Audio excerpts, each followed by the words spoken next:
Hello, this is Artur Kwasnikov, and this is part 20 of Delzhi in 44 letters. We're finally at 20 letters, which is not quite halfway, but it's almost there.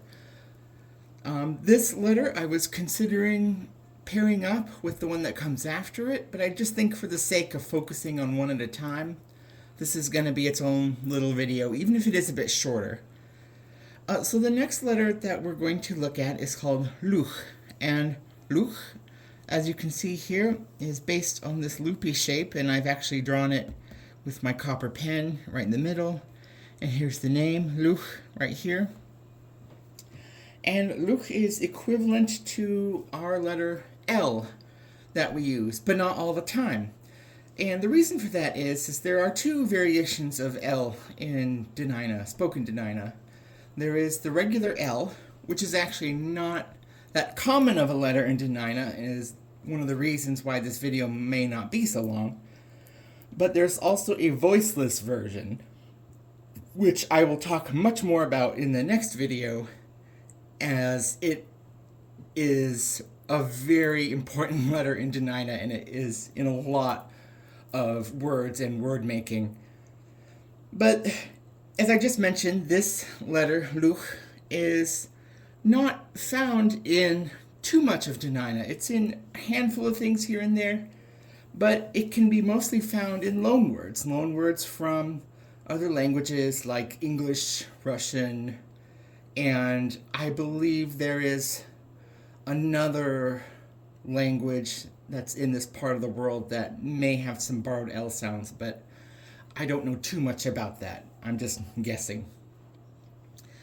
Alright, so let's go ahead and draw this letter, and I will talk about its shape a little bit. And as you can tell by my notebook here, it's pretty relatively empty to what I normally do. And that's because this letter doesn't really show up in a lot of easy to remember nouns in the beginning of words, and really not in a lot of words in general in Dena'ina. Like I said, this is most often found in loanwords, but it is still important and it's useful. And it is a letter that is a little bit of a grammar letter, the sound. And that is when a sound might be changed in a word to sound better according to the logic. There's some rules of language that, if you study linguistics, that when there are things that don't sound right, sometimes languages will have exceptions to grammatical rules, and they'll say, well, if you make this sound, it doesn't sound right, so you have to shift this letter to that. And there's many examples of that in English and in languages all over the world. And that's usually why we have a lot of odd spelling conventions, and why no matter what language you learn some form of exceptions when it comes to spelling and creating verbs and different cases and tenses, is because of that sound logic. When we think it sounds funny in our head, or the patterns don't make sense in our ears, we will arbitrarily make an exception to that rule to make something that sounds better, as opposed to something that is logical on paper. But anyways, I don't want to get too ahead of myself. Let's draw the letter Lugh. And Lugh is the name of not necessarily this shape itself, but I just draw a rudimentary snare because the letter looks a bit like this. It's a bit like a straight line up and down with a little bit of a 6 coming off, making this loop to the side. And so I'll try to do it large over here with my ink. Just start at the bottom, go straight up, and then kind of about a third of the way down, start to make this loop that hangs over the side like that and comes back around on itself. And the lowercase version is pretty simple, this little line with just the start of that loop, just like a little curve, like a fanciful half arrow. Now the word Lugh is it's a fragment of other words, but it can mean the shape of, it can mean a circle or a loop on something. And in this case, visually in the letter, I've designed it to represent the loop of a very basic snare used for hunting and trapping. So here's like some type of thin stick or branch with some twine or sinew used to make a snare that would trap an animal by using some kind of weighted offset to pull it in and to snare it. And the reason that I've chosen this shape in particular, even though it is maybe not a best representative of the sound of that L sound that we have for love and like and listen, is because of I think the mnemonic connection it has, where it represents the end of something. It's like an end point, or it can be in a circle shape, and so it has a lot of these different fragmented meanings in Dena'ina that are maybe doesn't stand in its own word, but it's like a part of other words. And a couple of the other words that the L sound starts with really connects the idea of the snare and the workings of making something in a tool, because this letter and its sound is most often found in root Dena'ina when you're talking about somebody's hands. And here's a hand here, Lugh. And Lugh is a very common root word in different expressions and phrases for something having to do with the hands. A common one over here is lukech, and that just means gloves with fingers. And in antiquity, gloves with fingers are considered much more valuable because they do take a lot of work to actually sew the fingers as opposed to regular mittens. And even the more contemporary Dena'ina word for napkin, lukit. I have to try to remember how to say this again because I just learned this one myself. Lukitsiti. I think I'm saying that right. It just means napkin or napkins, and I think how that word is made is taking the base for hand, and so it means sort of like a hand cloth. And I'm using my hands a lot, as you could see.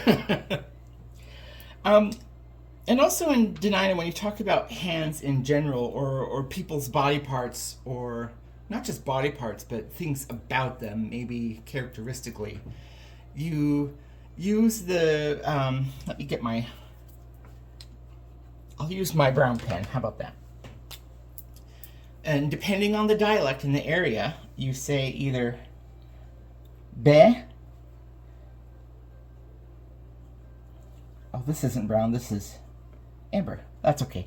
You say be, or if you're in that western part I mentioned way before, ve. And that's like a little prefix, and then you can connect it to a body part. And so if we connect on Lugh and get the word beluk, that means his hands or their hands, her hands, somebody's hands.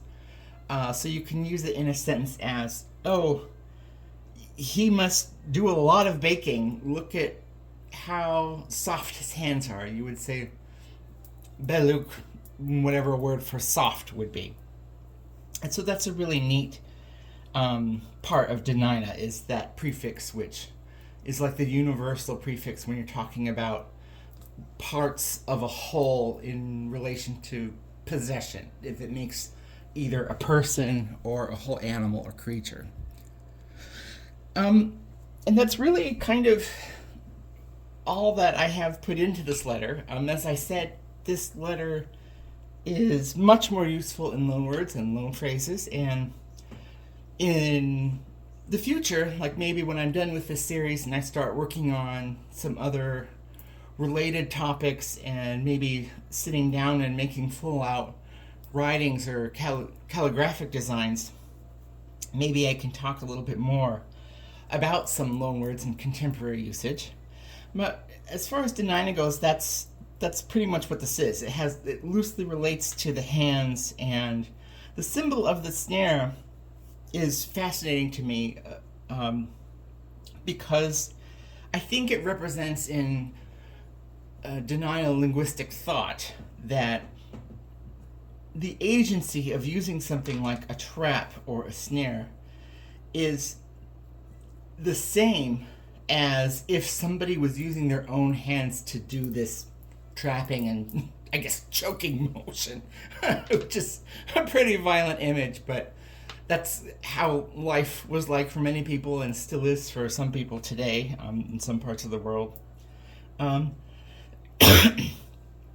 I think it gives a clue to a really important insight about how people in a Dena'ina-speaking culture view agency and responsibility. Is that if the shape of this endpoint or this circle in the snare comes from the same root word etymologically, at least this is my opinion. I don't know if this can be confirmed or not, but because it comes from the same root as something to do with the hands and working with the hands, I think that in Dena'ina thought there really is no difference between being in the moment and doing something yourself with your own hands than leaving out something like a trap or something else to happen in the future that's timed, or something that is triggered later on when you're not even there.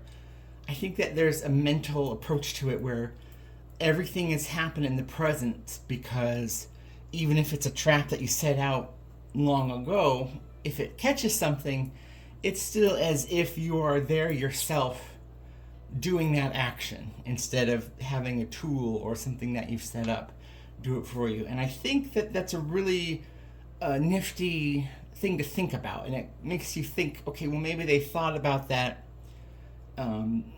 at least when the language was forming, centuries ago. Maybe people thought linguistically that way because of how they viewed personal responsibility, in that there's a certain timelessness to actions and reactions, and having agency and responsibility means not just of what you're doing yourself in the present, but also planning for the future and retrospectively any consequences of things that have happened because of something you've done in the past, that it's all in the same category of your energy and your agency. So there would be no such thing as, we always think in contemporary U.S. law, is there a statute of limitations on things?